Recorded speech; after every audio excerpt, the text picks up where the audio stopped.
This is WKYT This Morning.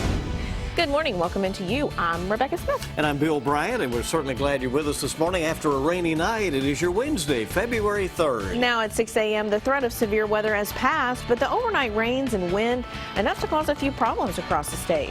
We'll be checking that out. Also, why a Michigan pastor will now be allowed to testify in a high-profile triple murder case in Boyle County. And a couple of lawmakers think casinos could be the solution to shore up the state's struggling pension system. Still have some light to moderate rain over in eastern Kentucky. It's trying to move on out, and we're looking for that to move on out by mid-morning. Already fading here in Lexington, so we're done with the rain here in Lexington. Now we're going to go through those details, and I'll show you what comes in afterwards coming up. All right, let's get right into that. Well, we were pretty fortunate to miss out on too severe of weather, but the overnight storms are causing a little bit of issues this morning. Yeah, just into our newsroom, Knox County is on a 2-hour delay this morning. Strong winds and heavy rain causing some problems around parts of Kentucky this morning.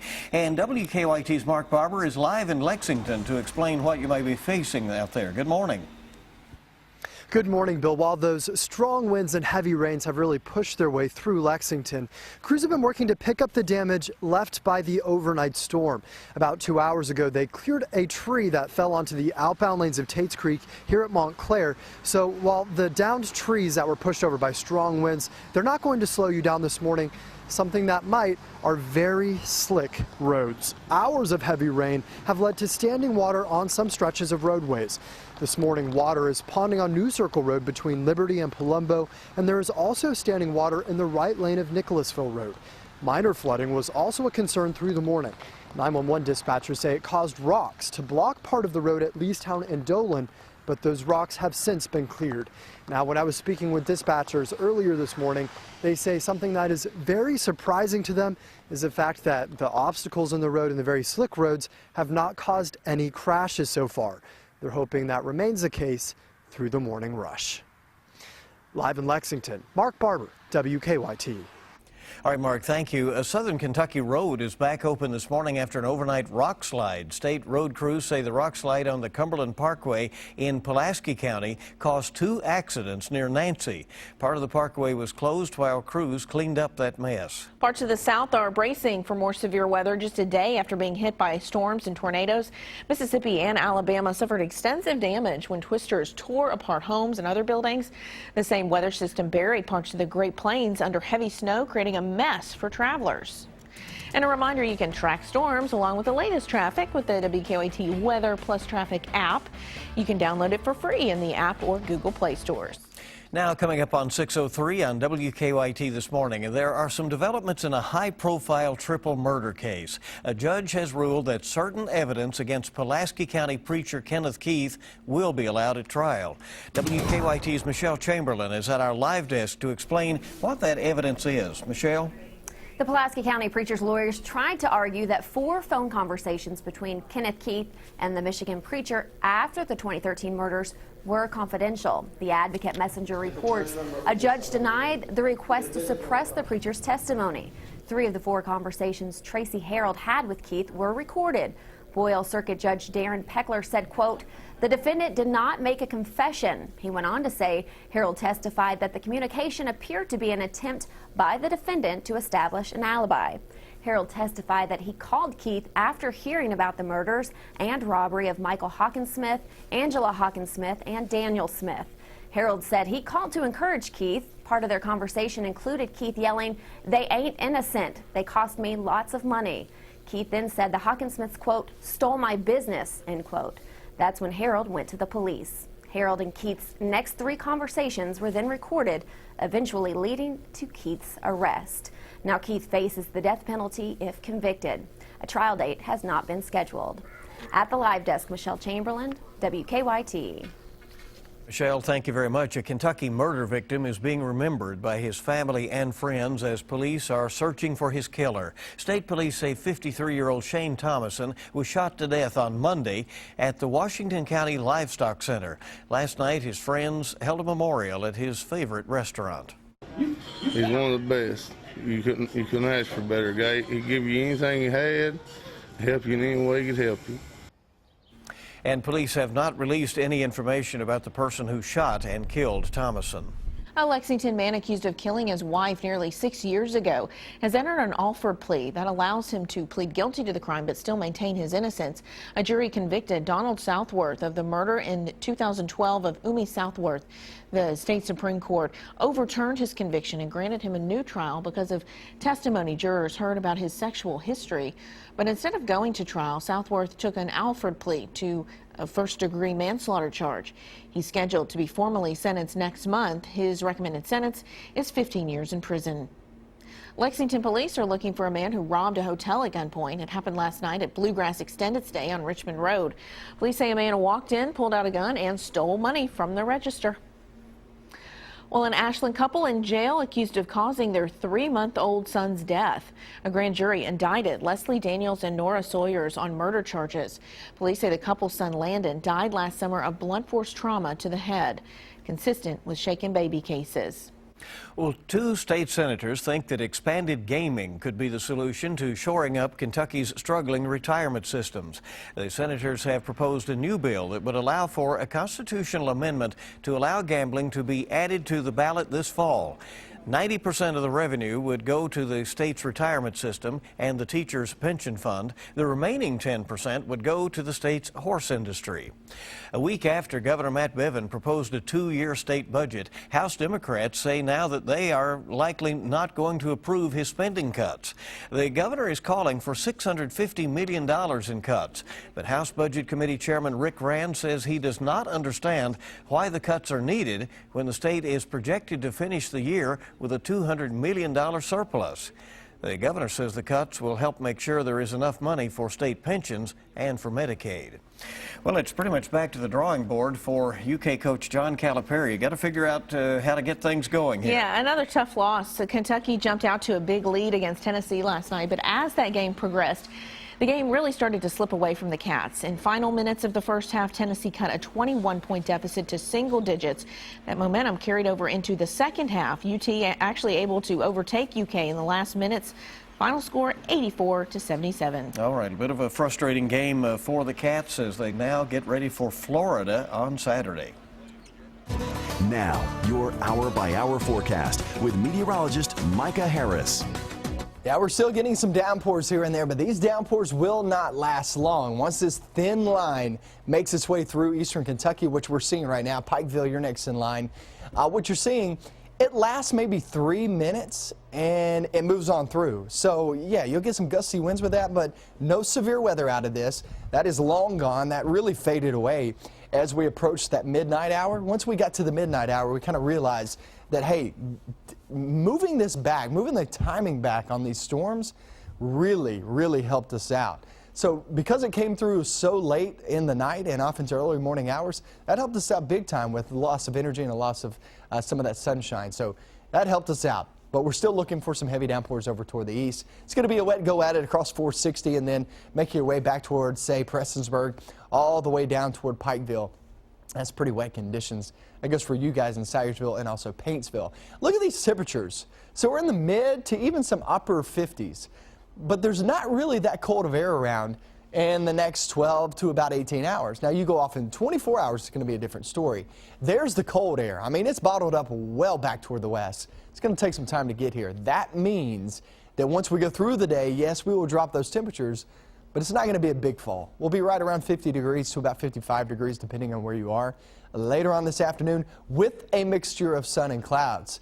Teachers are going to be able to get the kids out there on the playground as long as it's dry. Hopefully you have some dry conditions. It's going to be pretty wet, though, if you're around any yards or anything like that. That's just going to be the way it goes. Now, we head off into the evening and night. That's when that chill comes sliding on in. We'll be in the 30s tomorrow with a couple of flurries, not a big issue. Friday into your weekend, check that out. I mean, you talk about a good weekend forecast. We're looking at temperatures there in the mid-40s and also staying dry with a mixture of sun and clouds. So after, I would say, about 4 or 5 hours from now, actually looks pretty good all the way through your weekend. Don't forget a couple of flurries tomorrow, but nothing that's going to accumulate or anything like that. So no big issues all the way through your weekend. Your next best chance at a storm looks like it's going to be Monday of next week. Hopefully that groundhog was right, and we'll just hop on into spring pretty soon. That would be nice. Yeah. Each morning we bring you weather and traffic together. Here's Officer Don right now with a look at what's happening out on the roads. Good morning. Good morning. Of course, the roads are wet. That's the main thing we're dealing with this morning, but just check the circle on the inner and outer loops and no major issues there. In fact, we cleared the debris out of the roadway on the exit ramp from New Circle to Tate's Creek, so that's wide open for us again. Let's get a live look outside at Lexington rush hour traffic and live drive through the flow as far as Nicholasville Road goes, past the county line down to the circle. Things are steady. You can see Winchester Road looks good all the way toward Midland Avenue as well. Drive times not impacted too much this morning with light traffic. We should be in great shape headed to Paris or headed from Paris to Lexington. Also from Winchester is about 21 minutes and Richmond about 30. We'll keep you up to date. Now back to you. Yeah, average speeds have picked up on I-75 in the last few minutes. A few minutes ago it was considerably slower with those rain showers, so it's getting better out there, and hopefully all that will clear on out. 6:10 now, and WKYT This Morning is on the way with much more. Well, the first Zika transmission case in the U.S. has been reported. Health officials say the patient became infected in 3 minutes. Also ahead, Lady Gaga books another big gig. We'll have details on her next live televised performance coming up on WKYT. Welcome back. It's 6:14 this morning. A person in Texas has actually become infected with the Zika virus through sex. It is the first known transmission of the case of this Zika virus in the United States. Federal health officials will issue guidance in the coming days on how to prevent sexual transmission of the virus. It has been linked to birth defects in the Americas and is primarily spread through mosquito bites. Bill Cosby and his lawyers are expected back in court today. They'll be trying to get a criminal proceeding against the comedian thrown out. The former district attorney who declined to arrest Cosby on sex crimes charges a decade ago testified that he essentially granted the comedian lifetime immunity from prosecution in the case. The newly elected district attorney insists there is no record of any such promise. Presidential candidates continue to crisscross the state of New Hampshire ahead of the first in the nation primary next week. Following the Iowa caucuses, it's now a three-way race on the Republican side between Ted Cruz, Donald Trump, Marco Rubio. On the Democratic side, Hillary Clinton is campaigning hard after a razor-thin victory over Bernie Sanders. A new report says a record 149 people falsely convicted of crimes were exonerated last year in the United States. The National Registry of Exoneration says 2015 had 10 more exonerations than the previous year, which had the previous highest total since the group started keeping records back in 1989. Texas had the most exonerations in 2015 with 54. The NFL says Lady Gaga will sing the national anthem before Super Bowl 50. The Golden Globe winner is actually nominated for Best Original Song at next month's Academy Awards. You can watch Super Bowl 50 right here on WKYT. Coverage begins Sunday at 2 o'clock, kickoff around 6:30 p.m. And our time this morning is 6:16 here on WKYT, and we hope you're having a great day so far. It is bright and early. Toyota is recalling more than 300,000 SUVs and trucks because of airbag problems. The airbags mounted on the roof can inflate without a crash. Toyota says the problem is an issue with the computer that controls the airbags. Dealers will replace those computers at no charge. Amazon is reportedly planning to open up hundreds of physical bookstores. That's according to one U.S. mall executive. The online retail giant opened its first brick-and-mortar location in Seattle last November, describing it as a physical extension of Amazon.com. Company executives have not commented on the report. After 4 years, United Airlines will once again allow families with young children to board early. The airline decided to reverse its policy to make traveling less stressful for parents. The change will go into effect on February 15th, letting families with children under the age of 2 to board the plane before other passengers. An Emerson student in Boston came up with a pretty creative way to make some extra cash by renting out his dorm room on Airbnb. Sophomore Jack Worth hosted 3 guests before the school forced him to take the posting down. Worth was fined $150 by Airbnb and is now facing disciplinary action by Emerson. So, good idea at the time, I guess. Didn't work out. And how about a burger with a side of books? Through February 15th, when you order a Happy Meal at McDonald's, you'll get a small book. One of them is the classic Paddington. The other 3 will have a Valentine's Day theme. McDonald's wants to hand out 17 million books. There you go. Burger and a book, Rebecca. Wonder how the kids feel about that, you know? Book, not a toy. WKYT This Morning is just getting started. Spot a rogue drone Unleash the Eagles. Find out where police are training birds to destroy the unmanned aircrafts in 6 minutes. I really like that story. That's pretty cool right there. Return to average. That's what we're going to be talking about as this rain moves on out. We're going to get into those numbers. I'll show you your weekend forecast too. That's coming up.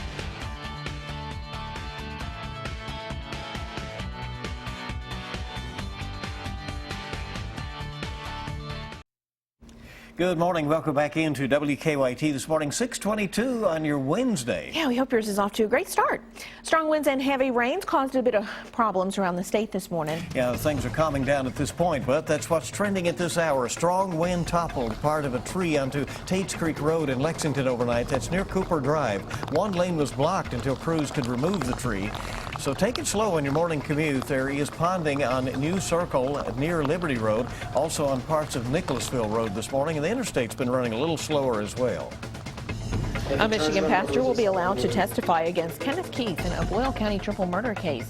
Keith's lawyers tried to argue that 4 phone conversations between Keith and the Michigan preacher after the murders were confidential. A devastating loss for the Kentucky Wildcats last night in Knoxville. They let a 21-point lead slip out of their hands and allowed Tennessee to walk away with a win on Rocky Top. Highlights of the game coming up at about 6:30. Meteorologist Micah Harris now with a quick check of the forecast. Some cooler air now moving in. Yeah, we'll feel that later on today. Not extremely cold air, but some cooler air. We'll actually drop our temperatures not too far there. I'm going to show you that in just a few minutes. Let's talk about the rain. Still looking at some rain over toward eastern Kentucky. That moves on out. All rain will be over with for eastern Kentucky by 8 to about 10 p.m. That goes for all the way to Pike County, okay? But you guys say across the Mountain Parkway, give it another 2 to 3 hours, it'll be long gone. Then you're going to start to get some winds out of the north and northwest. That's going to drop our temperatures, but not that far. We're in the mid to upper 50s at this moment. Wet roadways anywhere you look. Frankfort, Lexington, we are over with any rain. Maybe a sprinkle, maybe a little drizzle spot here and there, but for the most part, rain's long gone. And London, down south, we still have about another hour or so before we kick the rain on out of here. Now, we're in the mid to upper 50s now, but we get into the afternoon, we're actually around 50 degrees. So we already hit our high. But afternoon temperatures, that's not all that bad, even with that mixture of sun and clouds. Pretty good day in store, guys. We'll take a big, long break throughout the weekend of active weather. Then we'll pick that back up on Monday, which we'll talk about in your full forecast in just a few minutes. All right. Enjoy those breaks when you get them in the winter, right? Sure. Yeah. 6:24 right now. The National Transportation Safety Board wants to see the legal blood alcohol limit lowered. Back in 2003, Congress mandated that all 50 states adopt a .08 limit or risk losing highway funding. The NTSB says 1,000 lives would be saved each year if the level was reduced to .05. A small plane made a dramatic water landing near Honolulu. A local TV station caught the moment on camera, as you see here. Officials say the pilot, who was the only person on board, realized just after takeoff they had a problem with his landing gear. So instead of returning to the airport, he landed on the water. Wow. And emergency crews were there waiting for him. Yeah. Not a seaplane either. The 68-year-old pilot from Australia escaped without any injuries. Well done, Mr. Pilot. Glad everybody was okay there. Pulled a Captain Sully. He did, and probably had a lot of experience. All right, police in the Netherlands are considering now using eagles to take out drones. This is interesting. Yes, like what? Police say they're working with a company called Guard from Above to train the raptors. Well, the eagles' fearsome talons are really an easy match for the drones, really. Police say the safety of the birds would be investigated as the trials continue. Yeah, Look at that bird. That probably needs to be worked on a little bit. Lots of questions, you know. How long would it have to hang around, and what would it have to eat in the meantime until somebody decided to use their drone? That's amazing, yeah. Pretty cool. All right, there you go. 6:25 on WKYT here on your Wednesday morning. Find out what is being done in Frankfort when we come back to protect animals in Kentucky. Big rally there today. We'll tell you about it. And tonight's Powerball jackpot, $112 million. Friday night's Mega Millions jackpot is $71 million. We're coming right back with our top stories on WKYT.